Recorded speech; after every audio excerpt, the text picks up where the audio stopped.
En este vídeo vamos a empezar a estudiar un nuevo bucle de Java. Es el bucle for. Realmente ya hemos visto un bucle for, si os acordáis, que era el bucle for each. Ahora vamos a ver un nuevo for, que nosotros, para distinguirlo del for each, lo vamos a llamar habitualmente for tradicional. Decimos que es un bucle for tradicional porque es un bucle que existía desde el inicio del lenguaje Java. El bucle for tradicional es un bucle que se utiliza mucho con arrays tradicionales. Java originalmente solo disponía de los arrays tradicionales y disponía también de este bucle for tradicional para tratar con ellos.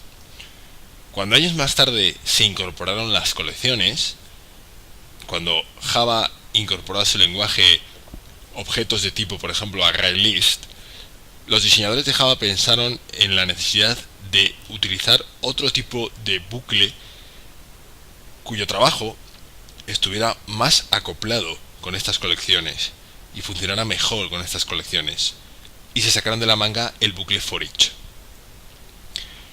La pregunta es, ¿por qué utilizaron el mismo nombre? Lo que han hecho con esta decisión es complicarnos un poco la vida, dado que cuando nosotros leemos código Java y vemos la palabra for, no sabemos si el programador ha utilizado un for tradicional o un bucle for each de los que ya hemos visto hasta ahora. Tenemos que fijarnos un poco más en la cabecera del for para distinguirlos.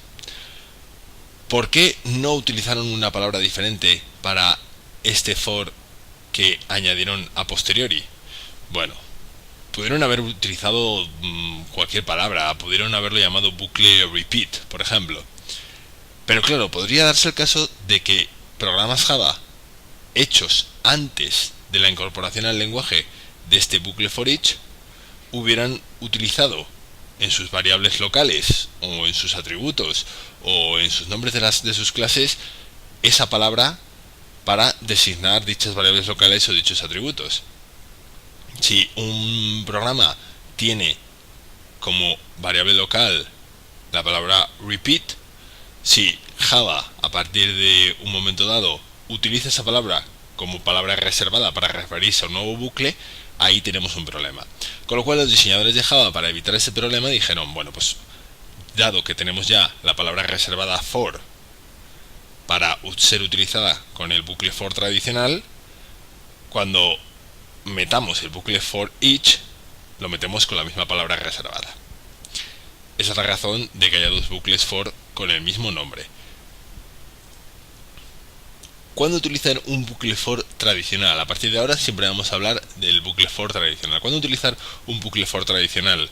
Bueno, generalmente se utiliza cuando se cumplen estas dos condiciones. Queremos hacer una cosa un número de veces definida, era lo que nosotros habíamos llamado una iteración definida, y además nos viene bien que haya una variable que se vaya incrementando su valor, bien de 1 en 1, de 2 en 2, bien incluso restando su valor, aunque lo más común es que se vaya incrementando de 1 en 1.